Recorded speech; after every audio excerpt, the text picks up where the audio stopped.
there's so many stories out there that are not being told because this movement wants to protect people. Right. Because those patients or those people who've been harmed, those family members who are grieving, because they come first, and we're coming at it from that point of view, which I think is just so incredibly important, because if we can't trust each other, then what do we have? Right. That's one of the most powerful things we have, is this community of helpers, this community of advocates. It's why so much of the legislation that they're pushing right now is about tearing those community bonds apart, right? And about like the bounty hunter laws, about attacking free speech, attacking pro-choice ads, attacking people who lend someone, like there's a bill in South Carolina that would criminalize lending someone money for an abortion. And it is all just so specifically targeted at the way that we help and trust each other, because they know that is what makes us so powerful. That's part of the reason the abortion rate hasn't gone down.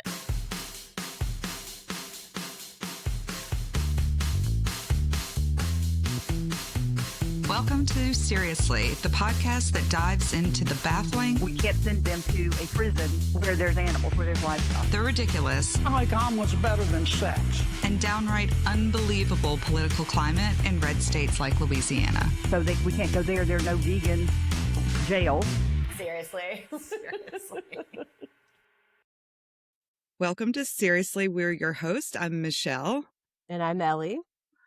And today we're excited to have an awesome guest. Jessica Valenti is joining us today. If folks don't know, Jessica is a writer, she's an activist, and she's really one of the country's most influential voices on gender politics and abortion specifically. She has written 8 books, and her latest one is a New York Times bestseller. It's called Abortion: Our Bodies, Their Lies, and the Truths We Use to Win. We'll put a link to how you can get her book in the show notes. But I actually found out about Jessica after Roe was overturned, because Jessica has an amazing Substack called Abortion Every Day, which is a must read literally every day, which is kind of depressing, but we're going to talk to her about how depressing it is to write. But it's really, like a synthesis of all the stuff that's happening on repro justice issues across the country. So thank you for joining us, Jessica. Welcome to the podcast. For sure. Thank you for having me. I'm excited. Well, we are big time fangirls of you, Jessica, Michelle, and I. So yes, we're very excited. Yeah. Well, I told you in the email that we start our show by talking about what's made us think seriously this week or recently. And I mean, it's just, I don't even know. There's just there's so much going. Everything is just really fucked up. We've made that joke, by the way, since the beginning. The podcast only started a little over a year ago. So we've been making that joke every week. But I was thinking about it this week. I was like, really? No, it's everything. Wow. It's every single thing. My 15-year-old, we just asked her to stop doing this, but she was getting New York Times push alerts, which is just the most traumatizing, thing to do to a developing brain. Please don't do that anymore. Or a non-developing brain, or a non-developing brain, or a degenerating brain. Or I was just going to say, or a dying brain. But that's how I found out about this second shooting and murder in Minneapolis. And so that has just been on my mind constantly. I watched the video, and maybe that was a mistake, but I feel like it's my responsibility. I'm feeling all the same thing everyone else is feeling over this. But yeah, that has been what is just dominating my headspace between that and Renee Good. Yeah. Absolutely. Michelle and I talked about this a little bit before you got on, that we both just sort of were obsessively watching and listening to the coverage yesterday. It just felt like just every once in a while, then even despite what I think may or may not be good for my own mental health, or just something happens that you're just I can't turn away from this. I need to exactly. just consume all of everything, that which is not usually how I am. I'm a huge consumer of the news, but sure, usually can just sort of back away. But yesterday I was just didn't feel like that. It's just, it's crazy. It's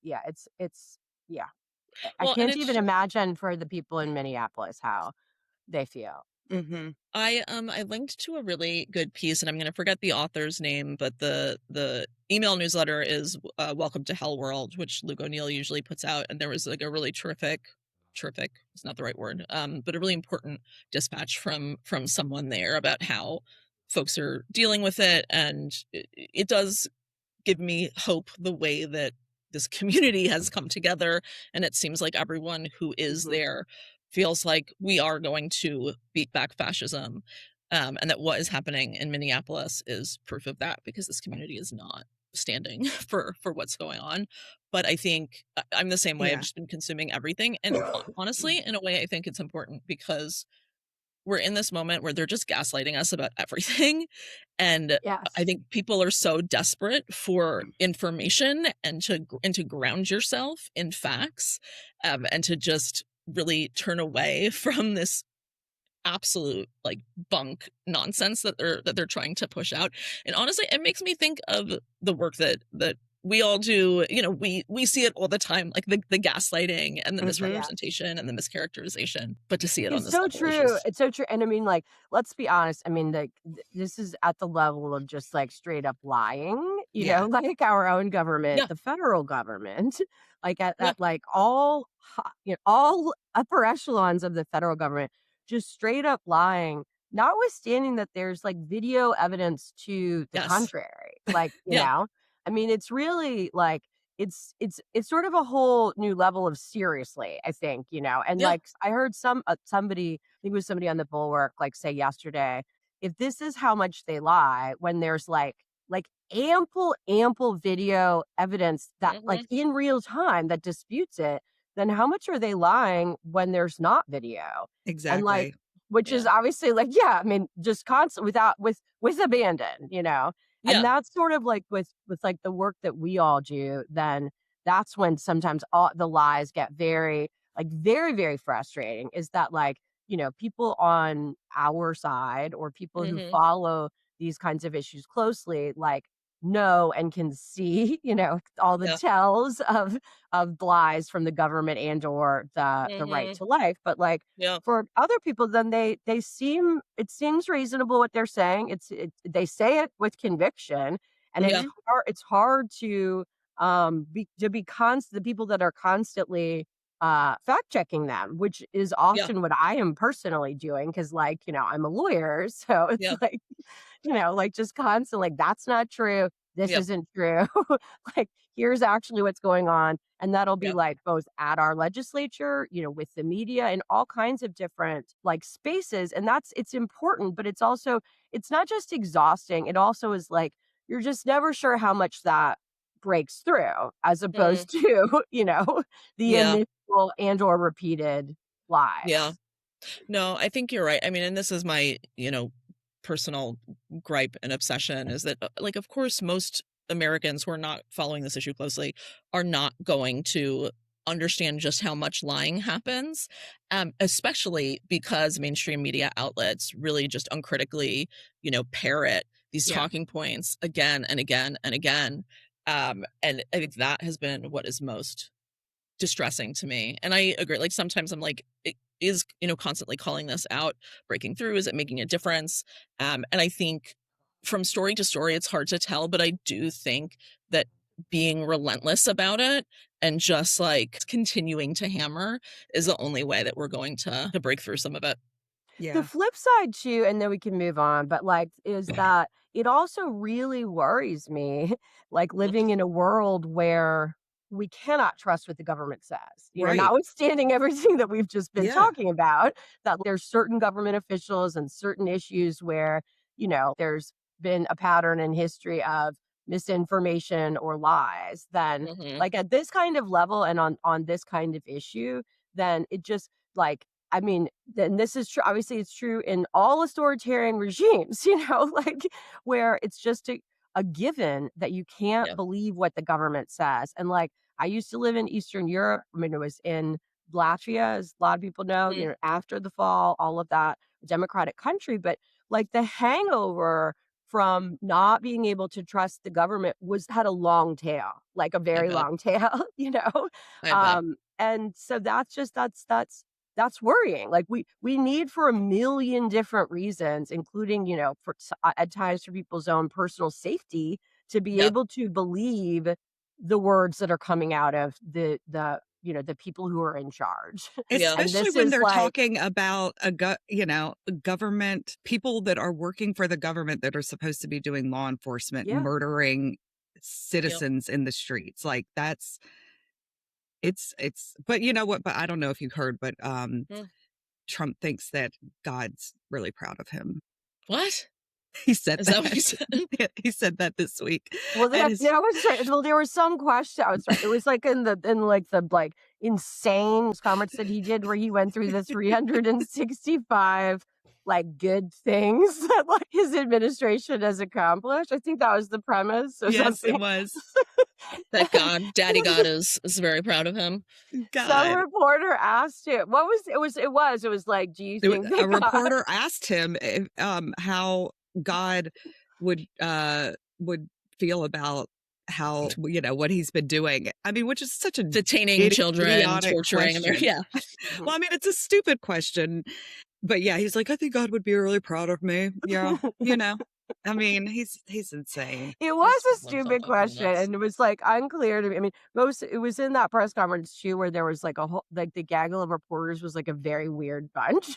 So like I heard that part live, and I was like, "What? This Yep. is a scan where I just like had the bulwark on like in the background while I was like doing other shit." And was like, "What is happening?" But like I couldn't tell if it was supposed to be a softball question or it was supposed to, if it was from like Right. Catholic Right. Charities of Yeah. America, that was like, but Right. really, sir, What is but happening really, here? do you think that God is proud of you?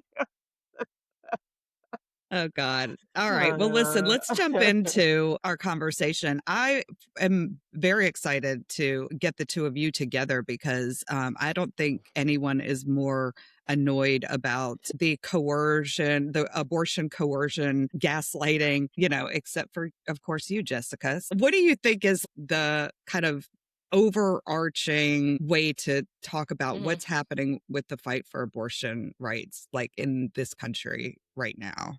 With coercion or just the whole shebang? I guess the whole shebang, but if Yeah. you want, we can go Sure. deep on coercion. Yeah. I mean, I feel like coercion is like an avenue and inroad to the whole yeah. shebang. I don't know what you're gonna say, but that's just as I Yeah. think No, about it it. is. And yes, It is. I mean, obviously it's always audience dependent, depends on who I'm talking to and what I'm trying to get them to do or get them to think about. But I think sort of broadly, and when I'm talking to people who aren't necessarily following this issue, the thing that I am stressing the most is how this is an attack on democracy and how it doesn't matter how you feel personally about like the ins and outs of abortion and how many weeks and exceptions and everything like that. Like, this is an attack on democracy. They are trying to suppress people's votes around this. They are trying to make sure voters don't have a say on abortion because they know how popular the issue is. I'm trying to stress that the country is not split on abortion. It hasn't been for decades, that Mhm. this is a really, really well-placed lie. And I think it sort of gets into the coercion stuff. I think reminding people that they're like proactively trying to trick you, that every single thing that they're doing with their messaging, with their strategy is about fooling Americans. It's about thinking Americans are too stupid to understand what is really going on, what they can see right in front of their face, right? And so I think that to me has been one of the more powerful inroads with folks who maybe feel a little bit, not even ambivalent, because I think everyone cares about this issue, for people who don't know where to start or don't know how to talk about it, or people who are like, yeah, I think I'm pro-choice, but, isn't like some regulation good, right? Reminding folks, actually, 81% of Americans don't want government involvement in any way. And who would you rather have making these decisions? Doctors and patients or legislators? And Yeah. everyone sort of comes down on the same side of that. Especially these government, like this government. I mean, in Louisiana, I would say probably at least 50, maybe 60% of our legislature is not just Republican or Yeah. conservative. They're like full on MAGA, Yeah. like Right. they think that everything that that Trump is doing is fine. Right. And I Which think that again is that's a government that is like, full of intrusion, right. Yeah. but just like, as they see fit. I wrote a column once, I think it was a year or two ago, called like the worst guy you know.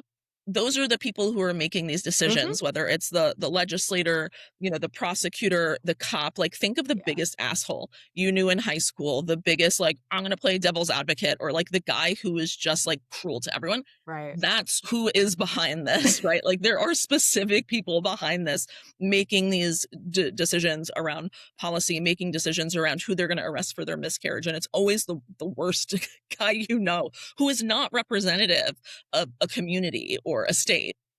I think that's very funny. But everybody like has like a person or people that sort of like come to Yeah, mind, like, oh yeah, shit, like 100%. that guy, and that guy doesn't care what anybody thinks. Like he's just out for like, yeah, control, power, whatever, and he'll Right, lie. Um, right.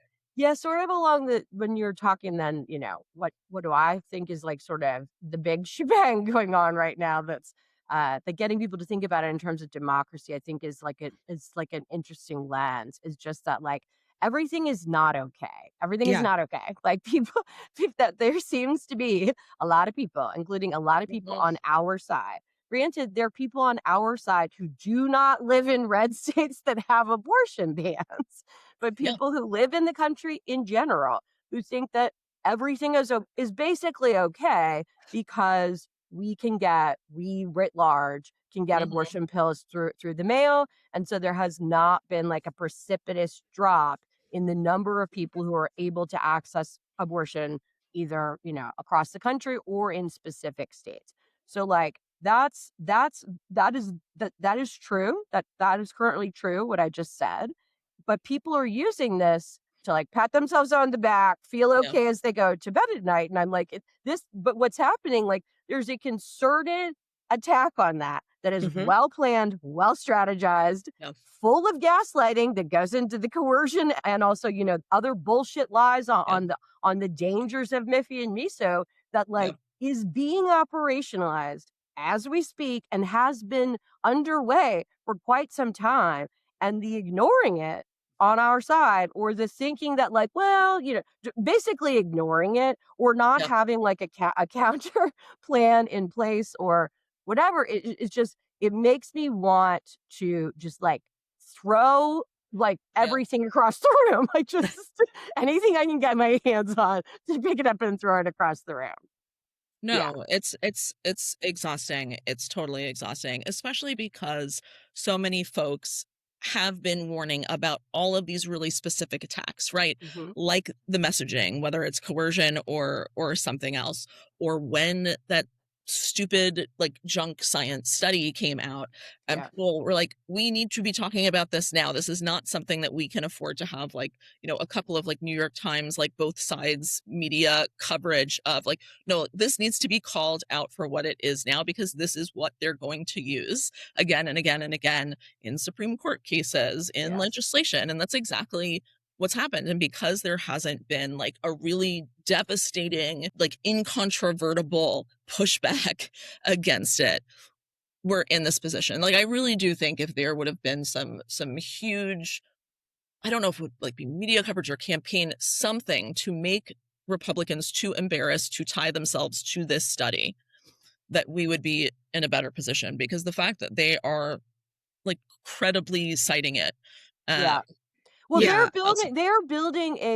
they are absolutely building a public record. This is the same as like what with the stupid shit, with Liz Murrell and everybody at yeah, Congress just, recently. Like they're building a strong public record. It's just based on, yeah, nothing, lies, yeah, fake information, and just repeated falsehoods. But they're doing that repeatedly and relentlessly. So there's a big public record of like the shit that mm, they are selling, and there really isn't one like on our side. Yeah.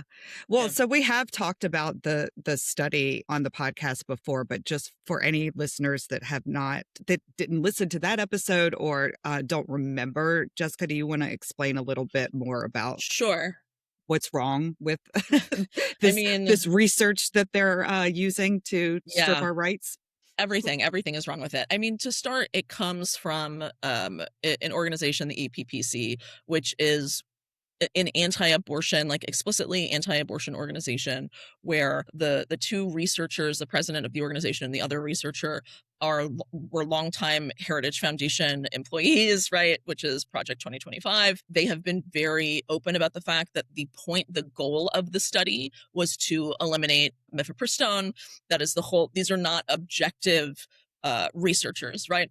And then when you look to the study itself, it's not peer reviewed. They don't want to release their data set. Right. They're making claims like, more than 1 in 10 women will have a serious adverse effect of mifepristone. And sorry, just to back up Yeah. really quickly, just to set the stage for folks. Then the point of this study and what it's being used for is to try to refute, or for their perspective, to shed the accurate light on what the gaps have been, which is bullshit. But in the decades and decades of research, both in the U.S. and in other countries, that supports the safety of mifepristone and the safety of it being used with telemedicine, through the mail, like that it is safe and does not need even restrictions that have recently been on it. So that's the research over decades and decades. They have claimed for years and years that research is flawed.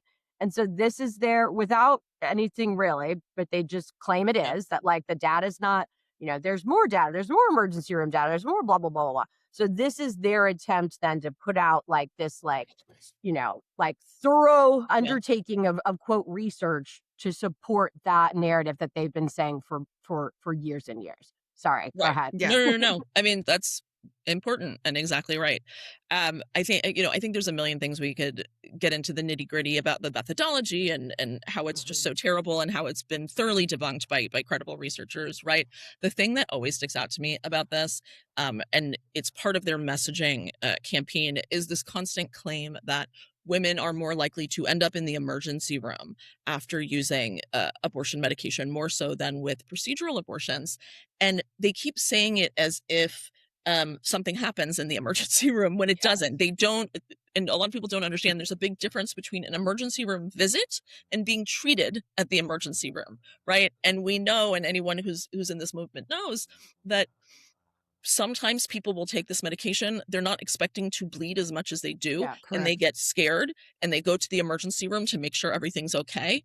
They're told everything is okay and they go home, right? And so they are using that as like one of their primary severe, serious adverse events. Yeah, that's the biggest thing, like the smartest, trickiest, and most misleading part of the study is that it's like conflating and or redefining like what a serious adverse event is. So just basically, and we have talked about this on the podcast, and that like just going to the emergency room is now what they are categorizing as like some evidence of a serious complication, right? Which is not. I mean, like, people go to the emergency room, including take their kids to the emergency room because, they have an ear infection and the doctor's office is closed, that does not mean that your child has had a serious adverse consequence or event. It means that like it was after hours and you were worried. And so you took your kid to the emergency room. Like if that were evidence of a serious adverse event any sort of medical thing, then the data would be wildly different on any given issue. So it's just it's absurd that like that's, but I mean it makes sense. Again, it's a good talking point or way of just slightly like, it's moving the Overton window. And I've heard from a lot of, I've heard from Democrats when I've like made this point about the emergency room thing and saying like this is something they feel like it's too complicated, even like getting into it, like and maybe they're right, like they're like Americans are not gonna understand or be able to distinguish, and so in that way it is really smart of them. And then the other thing it makes me think about is the way that they are fabricating abortion complication data in a lot of states like a couple of years ago, I wrote about this law in Texas that basically forces doctors to report certain things as complications that have nothing to do with abortion. So like if I were to, let's say I was pregnant and I go in and whatever, if I mentioned that I had an abortion 10 years ago, they could count my current visit as an abortion complication, right? Like it is so incredibly broad that if you show up with an infection, like this list of 30 things, if you show up with one of these 30 things and you mention you had an abortion at one point in time, they can now count that and report it to the state as an abortion complication. And it's part of this broader effort to make abortion seem dangerous when it's not, because they don't have the data. And to be able to say, well, look, this is reported from doctors, right? Who know that they'll lose their license if they don't make these false reports to the state. That frustrates me, what you just said, though, about like, I mean, I don't doubt what you're saying, that's like the position of many Democrats about thinking that, what we've been talking about is too complicated to explain. Like, it's not too complicated to explain. I just explained it. Like, it's like, just the same as like, if your kid had a fucking ear infection, then you wouldn't be like, well, that's a serious complication from like the antibiotics that he was on, that like, I got worried and decided we needed to take him to the must be a emergency room in the vaccine middle reaction, of the night, right? I mean, so And the problem with that to me, and again, I'm a very in the weeds person, as Michelle knows, and anybody listening. So I get that. And that, like, sometimes we have to have higher level messaging versus in the weeds. But like, to me, it is not effective to just say, this is junk science. This is biased research. This is, just the very top line without some examples or some like something to back that up, because I wouldn't believe that if I heard that, right? It'd be like, well, why are you saying that? Why? Yeah. What makes it qualify as like not being credible? But I think that explaining things from our perspective is too complicated is like why we're in this fucking position in the first place. Yeah. Their argument is like, abortion pills are unsafe and they're killing women. That seems like a very simple argument. And then on our side, it's a lot more difficult to explain and to make people understand. Say like that. What frustrates me also is that if you want to make this like a simple argument, right? If you're like their side gets to just be like, oh, this is killing women. Guess what? Like we can have Democrats say, hello, you're a fucking murderer. Look at the people who are dying because of these bans. They've been calling us murderers for years on state house floors, right? Like we have the ability to do the same thing and have it actually be true. And there is this sort of hesitance to, I don't know if it's like risk aversion or what, but there's this hesitance to like really just call it what it is. And I think that is one of the things I find most frustrating. Like even we have very simple messages also, but folks are not willing to like go full force on them.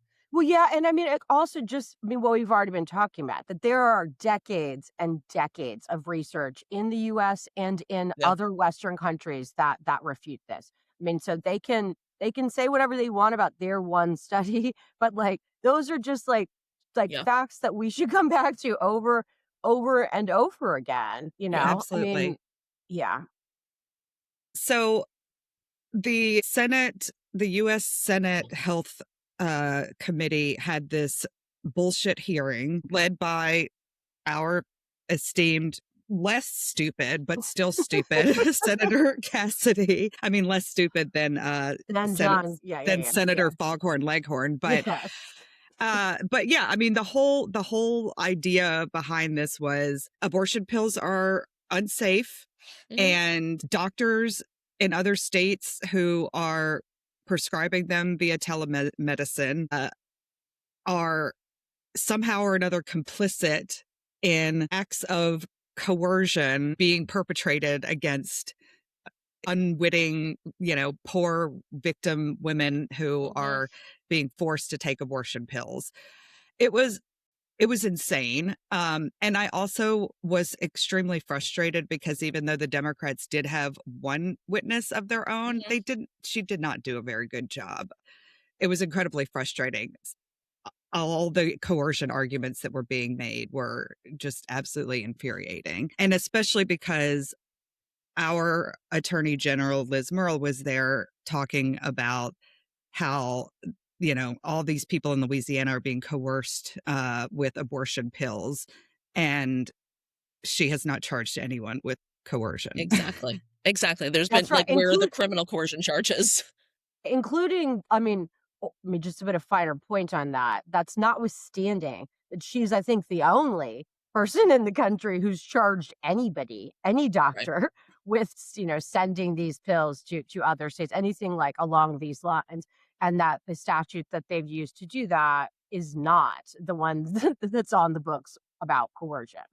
Right. And the mom that they charged here. So yeah, even all their the cases that they've brought that are for super political reasons and are highly motivated by their desire to be pushing this narrative, they didn't charge them with coercion. No, it's always been a public messaging effort, right? Like, I've written about this, and I'm sure you all have talked about this. They identified coercion as their strongest possible talking point 3 years ago. And ever since then, and you can watch it happen in real time. Yeah. They have legislators talking about it. They have their pundits talking about it. Every time they give an interview to a publication, they're using that word. And they are just extraordinarily disciplined in talking about coercion, even though we know they don't give a shit about reproductive coercion. They don't give a shit about abuse victims. They haven't done anything to help abuse victims. In fact, very much the opposite. They are constantly cutting funding and services and resources for abuse victims. And so it's just so incredibly frustrating, but also transparent, right? Just you would be charging people. It's horrifying. And the other thing I think that I am always so grateful to domestic violence experts for talking about the fact that when it comes to reproductive coercion, it is far more likely that an abuser is sabotaging birth control, is forcing pregnancy onto their victim because they want that forever tie to them as a mode of control. Well, plus, and Michelle and I have talked about this before. If you were concerned about people who are legitimately victims of, domestic violence, intimate partner violence, or the threat of that, then having a legal place nearby in your state where that person can go to talk to a healthcare professional, whether that's to get an abortion or to be able to make a plan to keep that pregnancy, that's what you would want. Yeah. So isolating people away from legal care is obviously, or they're either having to travel or they're having to procure medication from out of state in a way that may or may not be legal. That's obviously a recipe for not supporting victims or potential victims of abuse, or for rooting that out in any way. Well, the other thing that's so infuriating about this is that if you really cared about violence against women, then you would be doing something about abusers getting access to guns. And that's actually what the big threat is. And then the other thing about when you think about guns is this argument that we have to charge doctors because they are supplying something to these abusers that are being weaponized, used as a weapon against their partners or whatever. But guns, but guns, I just keep thinking. No, it's a great point. And also any other medication that abusers will, put Valium in their victims' drink in order to sexually abuse them, put Ambien, right? But it's only abortion medication that they're focusing on. It's because they don't care about the person. Right. They care about the would-be person, right? Right.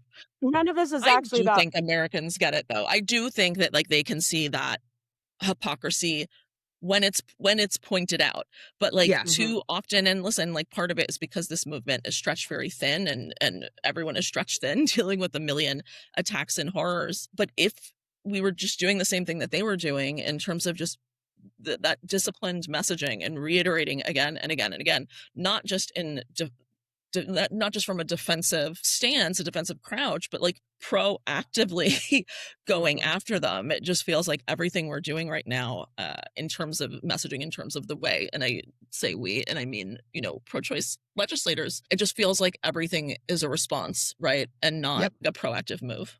I And agree. that's been true for the entirety of my involvement in this movement, which is, Yeah. more than a decade. So, which has always been frustrating. But again, it's why this sort of moment now where like they are still at the early stages of operationalizing the next phase, Mhm. like we all lived through that in the lead up to Dobbs and Yep. overturning Roe, and like an inability for folks on our side, or an unwillingness or whatever, or lack of resources, all of those things to be able to like switch from a defensive mode or see the handwriting on the wall. But like that's happening again.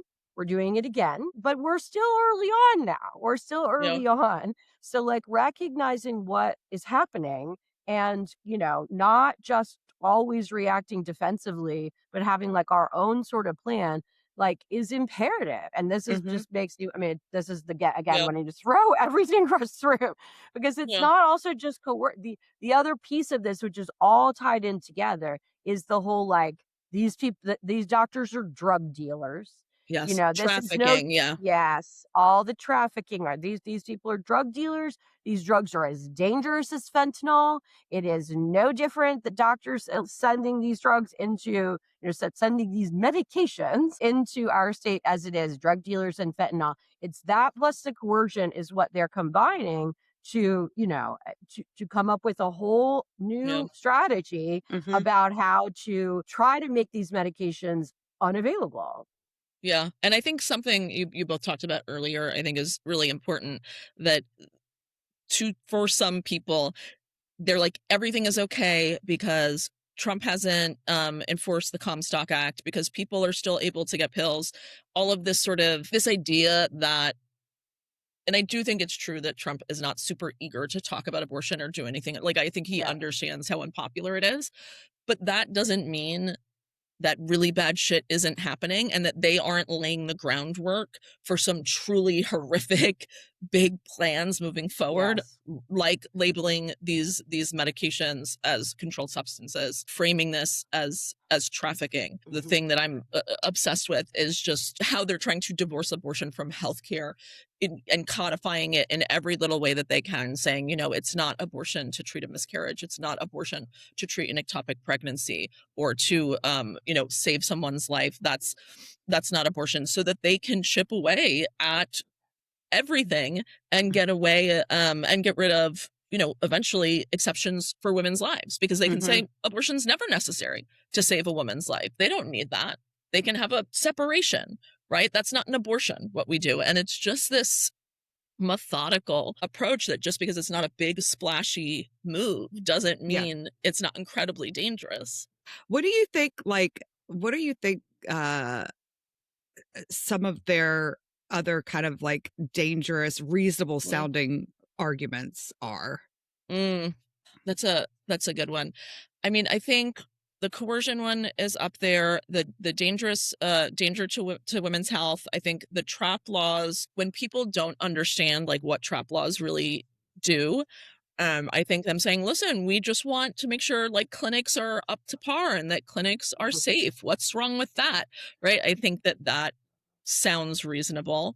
I think CPC funding to a lot of people sounds reasonable, because they're like, well, why wouldn't I want someone to get free diapers? Right? That Mhm. Yeah. that makes a lot of sense to me. And so I think there's the stuff that sounds reasonable, and then I think there's also the stuff that is flying under the radar, like the baby Olivia bills, right?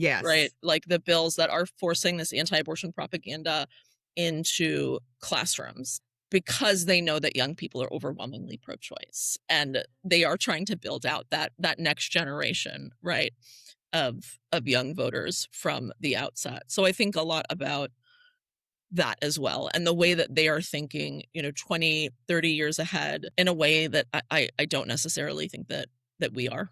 we're not. We're And we never 100% have not. been. Yeah. Yeah. But just to tie two of those things together, I do think it's Mm, important and sort of new right now is mm, like in terms of what you were saying, Jessica, about like the lie slash the like pretty successful narrative on their part about women's health and safety and how they're worried about women's health and safety.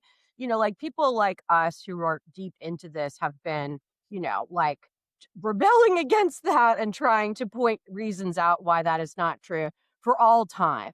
But like mhm. now, with what is happening in states like Louisiana and Texas and all kinds of other places with women dying or coming close to dying, when they need miscarriage care or they're having other serious pregnancy complications, and that these folks do not give two shits. They won't even change the laws to make them clearer or to Yep. provide, better exceptions. Like that is a vulnerability for them right now that I Yep. don't think that like we've really seen on that health and safety issue before. I It agree. it it it la- it lays bare that Mm, the disingenuousness of what they've been saying about women's health and safety all these years. To me, at yeah. least it does. And I think that's worth like pointing out and hammering at.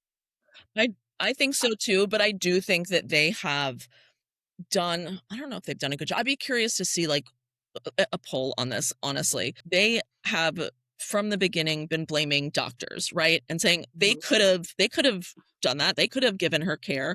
That was Yeah, irresponsible. Or the pro-choice movement is scaring doctors out of providing right. legal care. And of course that person could, right? And that is like a very easy thing to say. Mhm. And it is harder to point out, well, no, here's what the law actually says, and here's how doctors are Yeah. actually being, or to have a conversation about this doctor works for this hospital and they have to go through this, board, and then they have to go to their administrators. I That think is one of the things I worry about. I think it's a really good point. And it goes back to one of their tried and true and sort of like knee jerk things, which is to vilify doctors. I wonder, and I don't know. I haven't seen any polling or any real analysis of this. I wonder if it will be less successful. My instinct is that part of why that was successful to whatever degree it was, but it certainly was in some realms successful when they had gotten abortion providers, siphoned off from the Right. rest, totally isolated and siphoned off from the rest of the medical and OBGYN community to like specifically vilify and overregulate. Like when you're talking about just your regular OBGYN and your regular hospital that everybody goes to, to get for their It's a to really good point. deliver their baby, then I Yeah. wonder if that's less successful. Yeah. I would be curious. I think that's a really good point, and it also speaks to the need for not just OBGYNs to be speaking out. Like I Mhm. would love to see more cardiologists, Mhm. right? Like doctors who deal with all oncologists, doctors who deal Yeah. with all sorts of issues who have, like I've seen the studies, they are they're not able to treat everyone, right? Like they're Right. turning pregnant cancer patients away and not giving them radiation because Mhm. they're afraid of this, or they're, when they would normally recommend, hey, you shouldn't be pregnant because you have this heart disease that's not safe, they don't Right. feel like they can say the same, right? And so I think that there is also a way for us to tap into this broader network of healthcare providers, primary care providers, Mhm. right? And family physicians, Yeah. and putting them front facing. But I think that's a really good point. Yeah.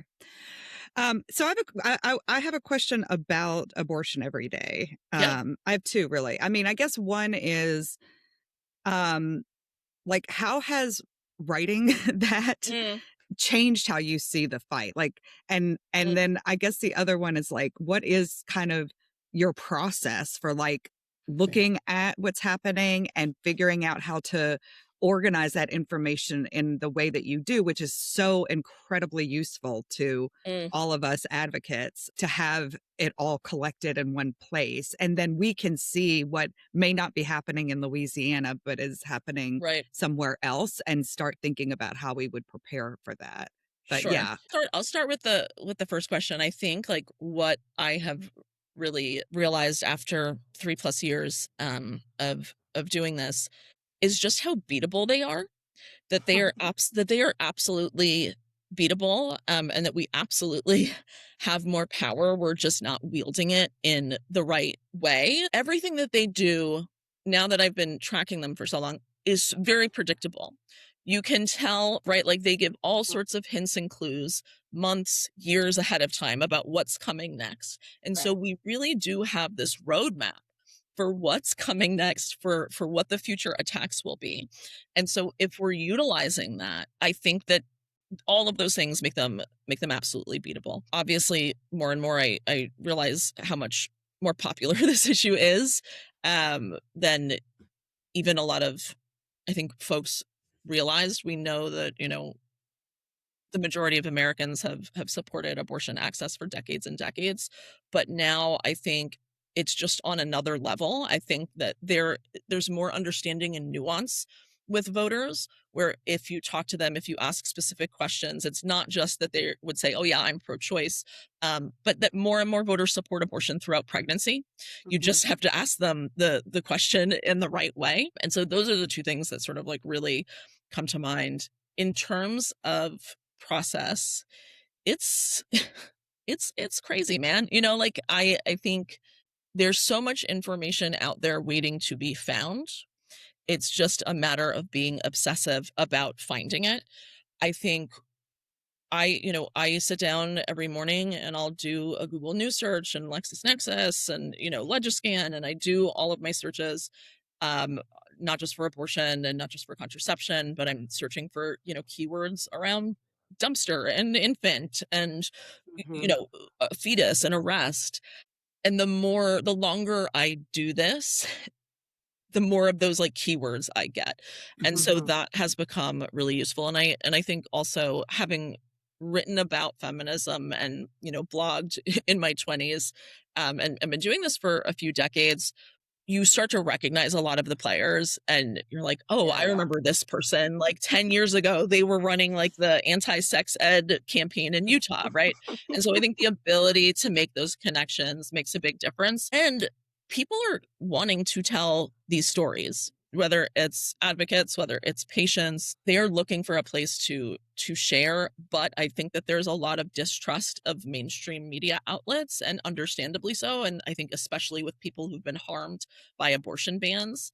And I think, Michelle, like I talked about this a little bit when I came down and was over at Tulane.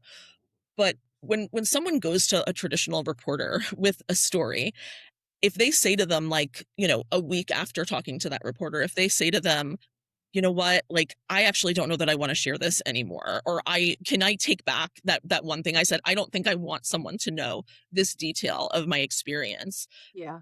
That reporter's going to be like, sorry, it was on the record. You said it.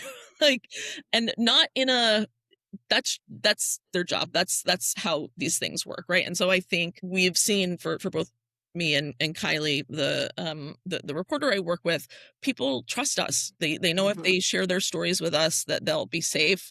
I think advocates know that, like, the goal of the newsletter is to restore and protect abortion rights.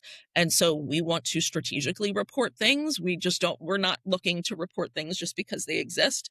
I'm trying to think really hard about what the goal of a certain news item is, who's reading it. A lot of the folks who read the newsletter are donors, legislative aides, cable news producers, local journalists. And so I'm always trying to think, every night when the newsletter goes out, like, who's the audience for this tonight?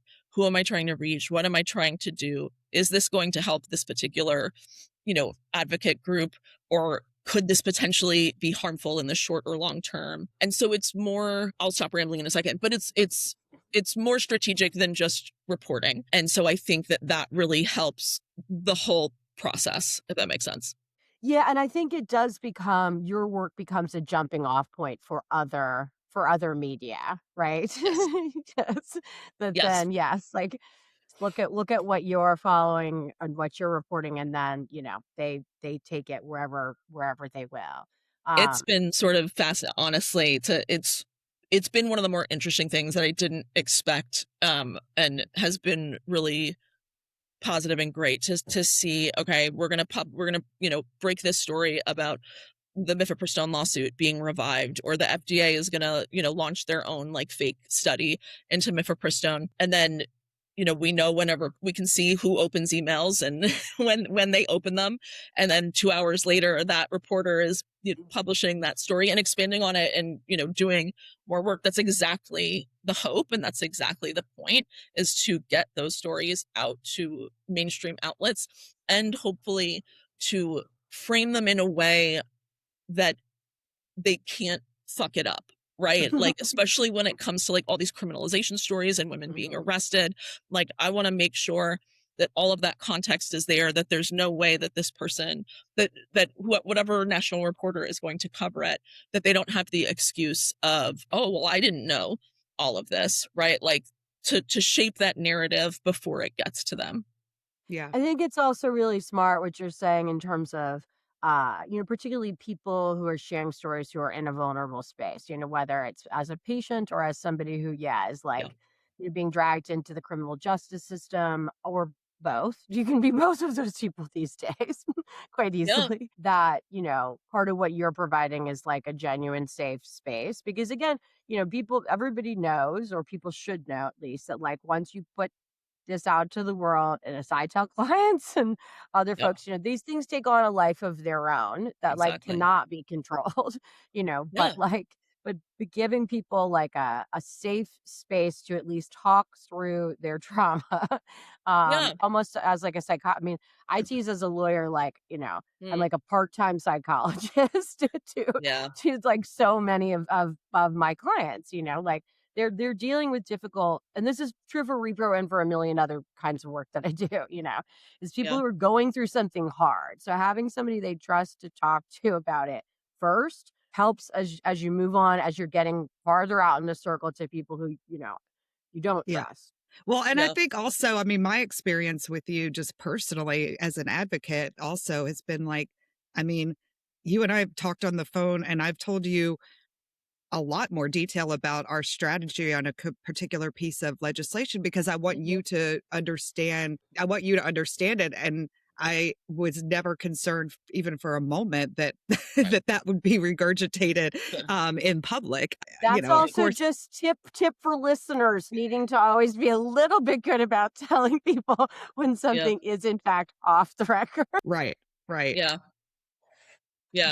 But I do think it's helpful, because then that way, you are writing about these things with advocates in mind, with the people who are waging these these fights in the states in mind. Yeah. I mean, I think all of us have to come from that perspective. And I think about like abortion funds, and anyone who does this work knows that there's 100 times more horror stories than are actually being reported. And in a way, I'm glad that not all of them are out there, because I do think that advocates have done a good job. And I've done this too, where I'm like, I don't think that you should share this story, or I think that you're legally vulnerable, or would you please talk to a lawyer first before you share this Mhm. story? There's so many stories out there that are not being told because this movement wants to protect people. Right. Right. Because those patients or those people who've been harmed, those family members who are grieving, because they come first, and we're coming at it from that point of view, which I think is just so incredibly important. Because if we can't trust each other, then what do we have? Right. That's one of the most powerful things we have, is this community of helpers, this community of advocates. It's why so much of the legislation that they're pushing right now is about tearing those community bonds Yeah, apart, it's true. right? And about like the bounty hunter laws, about Mhm. attacking free speech, attacking pro-choice ads, attacking people who lend someone, like there's a bill Right. in South Carolina that would criminalize lending someone money for an abortion. And Yeah. it is all just so specifically targeted at the way that we help and trust each other, because they know that is what makes us so powerful. That's part of the reason the abortion rate hasn't gone down. Yeah. Yeah. I mean, I think it's a really good point, and also sort of ties back into what you were saying before about, how it's increasingly true, although it's always been true, that, abortion rights and the Yeah. government not being involved in this shit is very, very popular one thing I think we need to sort of hit on, like strategically, because we see this here, not just with the public, but also with legislators, is that like, like even conservatives, even like people who are ideologically aligned with, Roe falling or something like that, are like, what the fuck, man? Like, didn't we already do this? Isn't Yeah. this going too far? Like being able to paint what like all the stuff that you were just saying about like, helping somebody, like talking to somebody or like, banning the medication, like everything really that they're trying to do now, I think can easily be painted to society and to lawmakers as being too extreme. Yeah. And because it is. Yeah. So Yeah. that's part of why it can easily be painted that way. But like we have honestly found that even among lawmakers who like I wouldn't necessarily have thought would have felt that way, that Yeah. they do. They're like, this is taking up way too much time, way too much oxygen in the air. People don't like it. We've done it. We've done it. We've banned abortion. Yeah. Like, this is like enough is enough. And so I think when we watch their relentless onslaught again, we need to remember that, like, not just should we be watching that and combating that in the same way that we did before, but also we're at a different place, like as a society. Yeah. Patients are in everybody, families, patients, everyone, doctors are all in a different place now. So we shouldn't pretend like that isn't true. And that one of the overarching narratives here is that this is just too much. This is all too Yeah. extreme. Yeah. Yeah. And, this is something I said recently. This issue only gets more powerful for us and more popular with time for a really terrible reason, which is Yeah. the more people will be impacted, right? Mhm. Like when I was at Tulane speaking, I told the story where this guy after one of my talks in New England came up and told me this horror story about his daughter who moved to Florida not knowing she was pregnant, miscarried, couldn't get miscarriage treatment, was getting sicker and sicker. The boyfriend was terrified and he very smartly was like, you're bleeding and you're in pain, but we're going to get you on a plane out of here anyway. So the doctor at home couldn't believe that they survived. And it's not unusual at all for people to share these kinds of stories with me. But this guy didn't come to my talk because he was interested in abortion. He was there running the lights for the event space. Yeah. Mm, And yeah. that is how common these stories are becoming, right? Like it is a matter of time. And I think that we're like reaching that critical mass where Mhm. everyone is going to know someone who has been Yeah. impacted by these bans, whether it's a horror story like that one, or someone had to wait like 4 months for a pap smear because they're in a pro-choice state that's overwhelmed with patients who are coming from Yeah. elsewhere, right? Like, Yeah, I mean, and it's even, I mean, like in states like this, I mean, like I at this point personally know countless people who like it hasn't gotten to that point, but where they're people of means, they're people who have tons of information, but were facing a pregnancy complication that they weren't sure what was going to happen. yeah, But what they knew from their doctor and from being informed is that if it went one way rather than the other, they were going to have to find a way to get out of state, find a way to Yeah. travel, find a way to find a provider yep, somewhere else.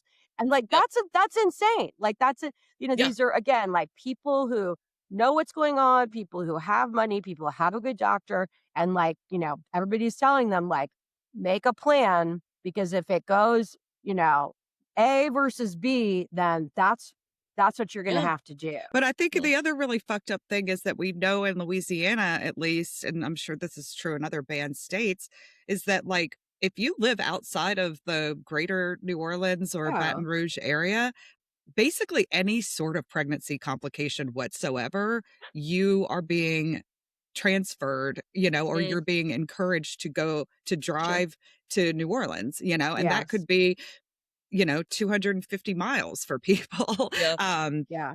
And so Which even speaks to a whole other problem of maternity care deserts, of course. exactly. There aren't that sort of the level of care that I need in a maternity hospital if you and or your infant who's going through serious complications doesn't exist in most of our state. And Yeah. that's yeah, true throughout like the But country. even in places that, where people do have a family doctor or an OBGYN that they're seeing, they don't want to have anything to yeah, do with the complicated pregnancy. So they're Mhm. just like, get to New Orleans Yeah.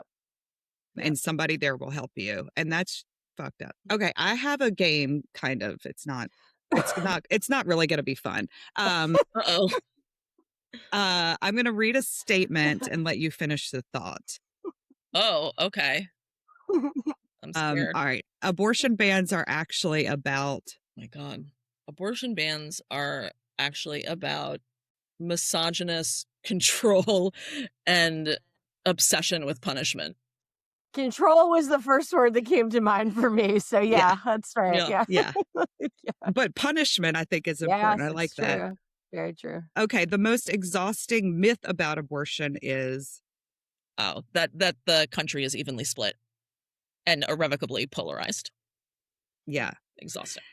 Okay. If lawmakers actually cared about women and families, they would. Ooh. Stay out of pregnancy entirely, unless it's to help. They would not legislate pregnancy at all. And they would make it free.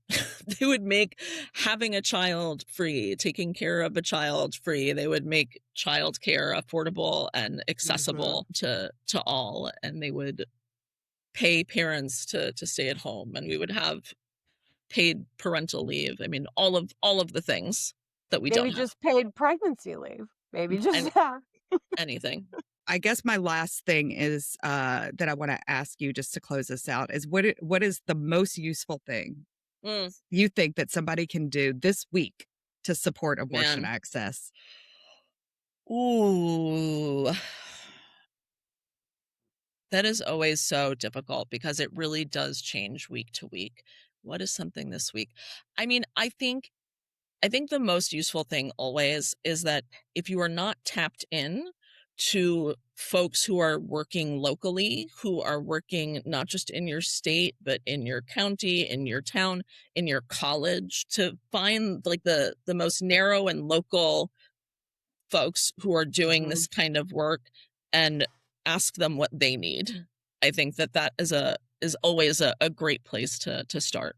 Yeah, that's good. It is especially good. Yeah. campuses. Yeah. And I think that it just just to put a finer point on that, then so much of what is not going well, I think about our strategy and again has been true for decades, is that everything is very top down approach. Yes.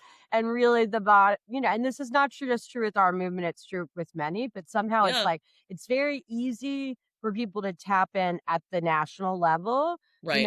And at sort of it's the organizations that are most visible. It's the ones that seem like they must be doing the most because they're the most visible, but it's actually the least effective.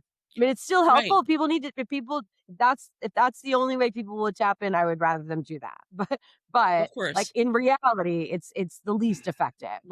Starting at sort of the most narrow. Those people feed up. They know the college folks know us. We know the national folks. It's going to be the more fulfilling. I think, a lot of folks who care about this issue are tired of just being told to donate money, or, they don't just want to look to national groups. They want to do something, and they want to know that whatever effort they have put in has made a difference. And I think that you're going to see that most tangible change if you are working locally, right? Like if you are going to your college health center and finding out if they what's the process if someone is pregnant and doesn't want to be. Do they offer mifepristone? If they don't, if you're in a banned state, or do they give resources elsewhere, right? Like it's those things that will actually make a difference in the next person's life. And you can often see it happen. And I think that that's really important for people in a fight like this, where it is a long-term fight. We're not going to change things tomorrow or next year.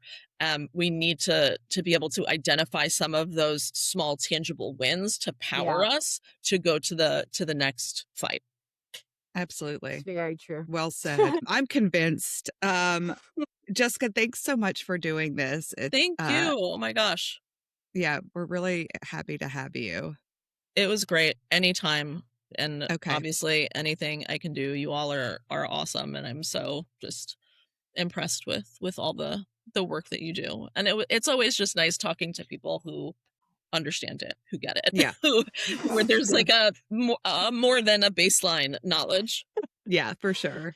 hope our nice talking to you. yeah, and I thanks for hope coming on. listeners will buy your book. We'll have a link in the show notes. And Ellie, I'm tell gonna the buy it. people what they're supposed to do.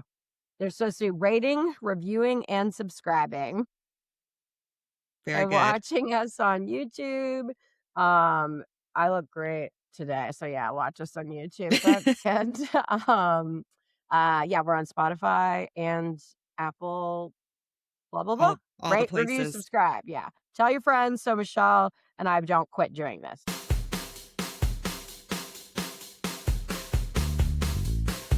Seriously is presented by Lift Louisiana, a nonprofit organization advocating for reproductive health rights and justice.